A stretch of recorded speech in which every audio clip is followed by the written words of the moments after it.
Okay, so we've already seen a couple things that fortunately are open and still beautiful in Budapest, like the Parliament.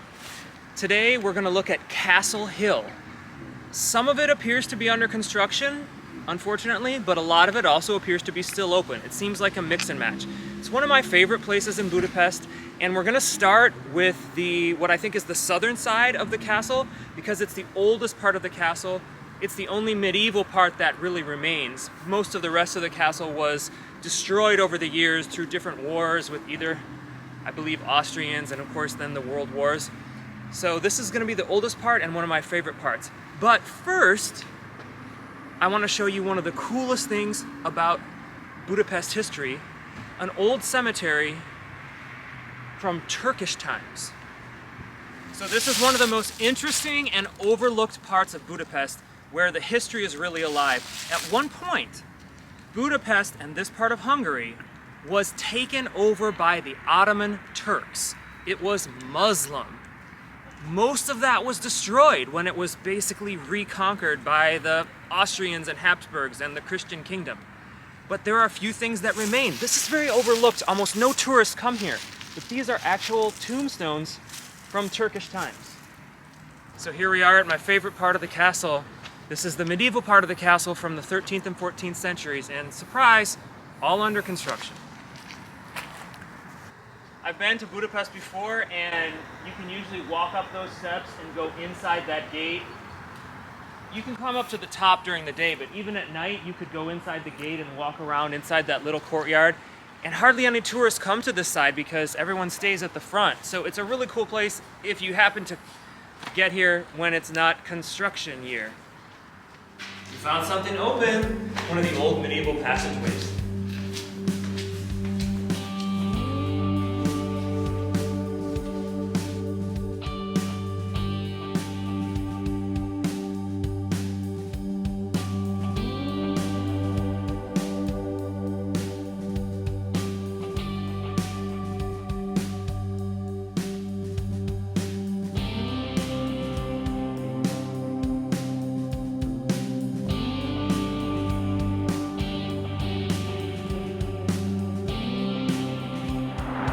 So here I am standing on the old castle wall, the ramparts, so to speak.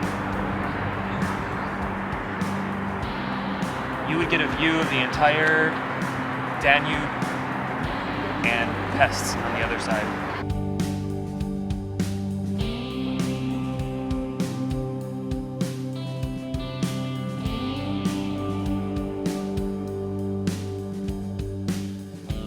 And this is Buda Palace.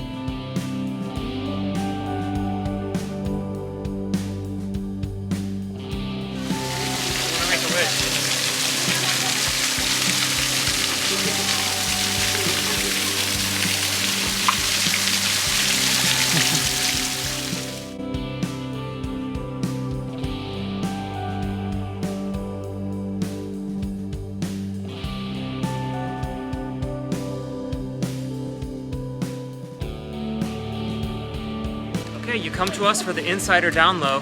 Way more magnificent at night and no tourists. So this is our top secret for Buda Hill and Buda Palace. Come after dark.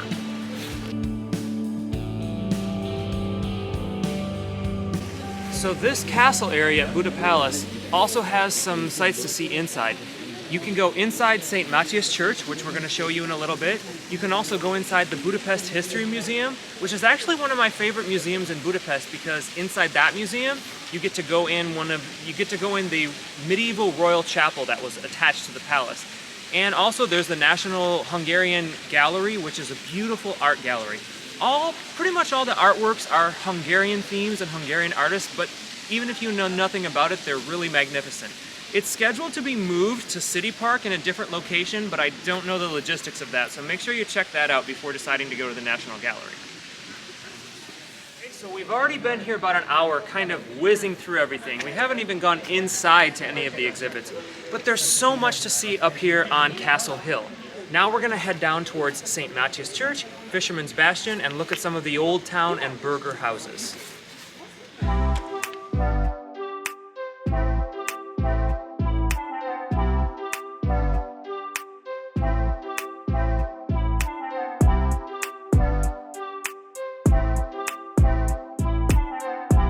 So we're up here in Buda. This is the Labyrinth, which is supposed to be one of the most popular attractions in Europe. I've never been in it. Some people said it's cool, some people said it's not. Can't give you my opinion on that, but it's up here on Buda Hill if you want to check it out.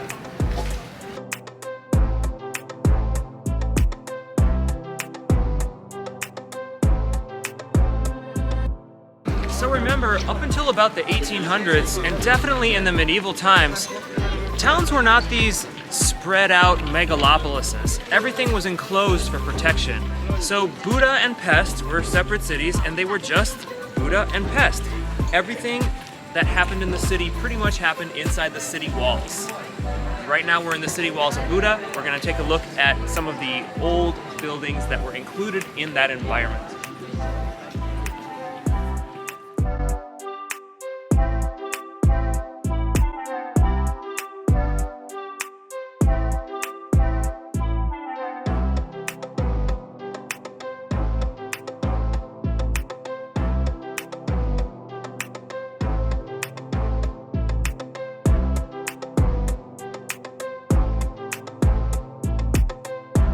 Here's the Hilton in Budapest. I saw rates for maybe $400 or $500 a night, which really isn't bad considering that the Four Seasons is $3,000 a night. And this has a view overlooking the Danube as well. Right next to St. Matthias Church and beautiful Fisherman's Bastion, which we're about to see.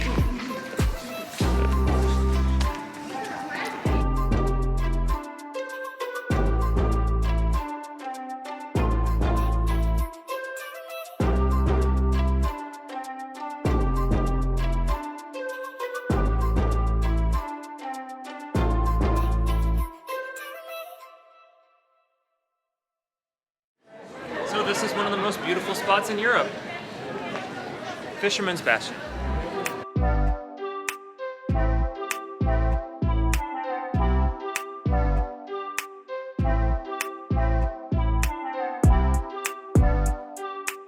This is one of the most popular and beautiful spots in Budapest. As you can see, this is probably about a normal amount of crowds that you can expect up here. You're not going to have it to yourself, but if you come at night, you'll have a lot less people, and it's really beautiful as well.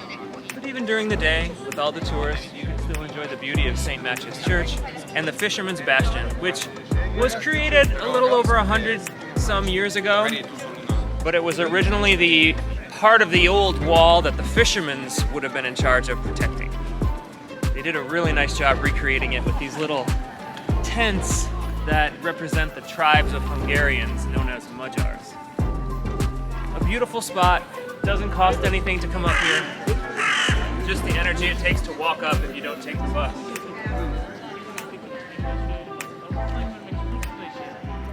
Okay, so which is the best thermal bath in Budapest? We're gonna try a couple of them. Today we are at Szechenyi baths, that's how you pronounce it. You can take the subway right to it, hop off the subway, Metro Line 1, and we actually go to the right because it's the secondary entrance and it's less crowded. As you can kind of see, this is a neo-Baroque style. It was built around the turn of the century. So it's not a Turkish bath, it's not a Roman bath. It's based on the thermal springs that are natural to this area. But this particular bath house, Szechenyi Baths, was built around the turn of the century, around 1900. And it's the largest and has the biggest outdoor area, so it's pretty fun.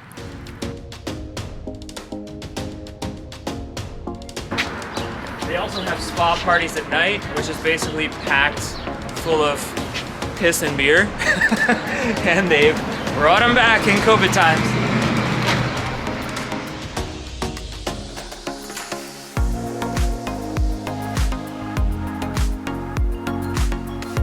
Okay, so to get in with just locker usage is 6,000 forints, actually 5,900. which comes out to about $20, but you can stay for the whole day until about 6:30. That's when it closes now. I brought my own flip-flops, my own towel, my own shampoo, and my own bottled water because they don't provide those things here. Those are all extra.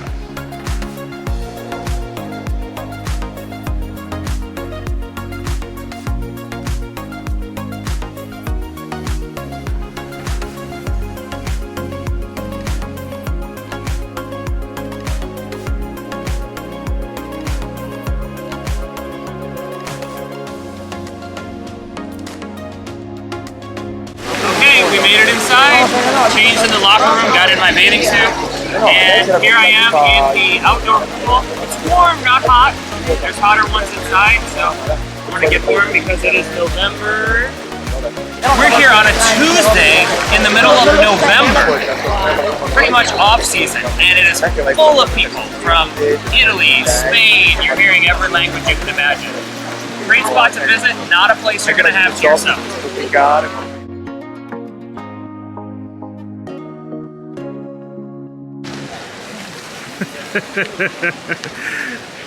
Not so glamorous when you're wet going to the other side, is it? Yeah, once you're wet, it's freaking cold. Ooh, this one is nicer. We came to the warmer side and now I'm finally warm again. I do love water and I do love baths. I think you can learn any European language by coming here. This would be really cool with the snow falling down probably too. I've never been here that much into the winter.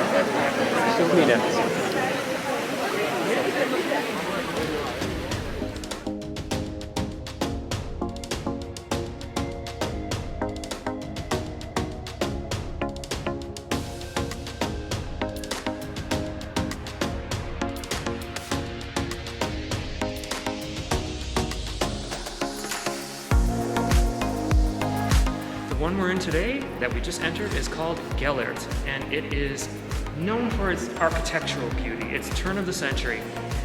It costs 5,900 forints to get in if you just want to use a simple locker. That's including nothing else. You got to bring your own towel, flip-flops, that kind of thing.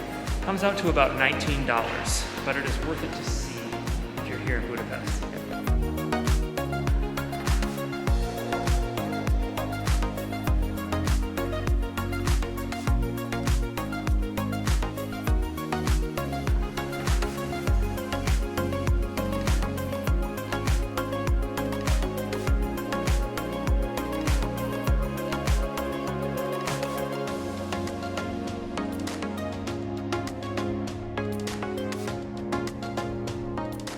Okay, so here we are in Gellert thermal baths. We got inside and we're ready to relax. Look at this opulence. It's nice even today, but imagine what this would have been like in 1900 when people didn't have baths in their homes. Coming to a place like this would have been pretty spectacular. So they're all different temperatures. Let's try this one.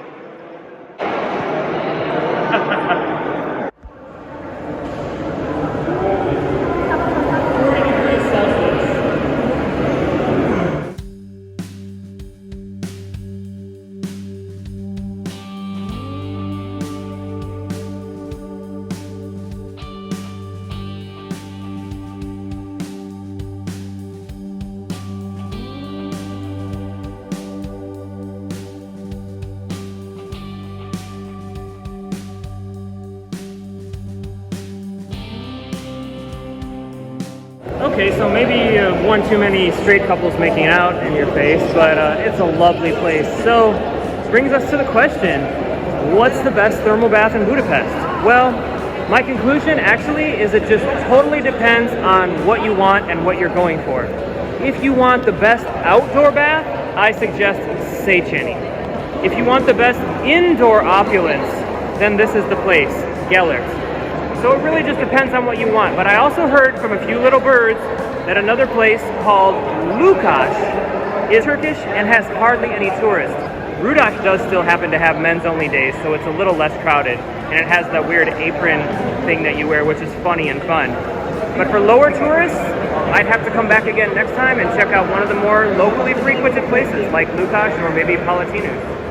So, take your pick, depending on your splashing preference.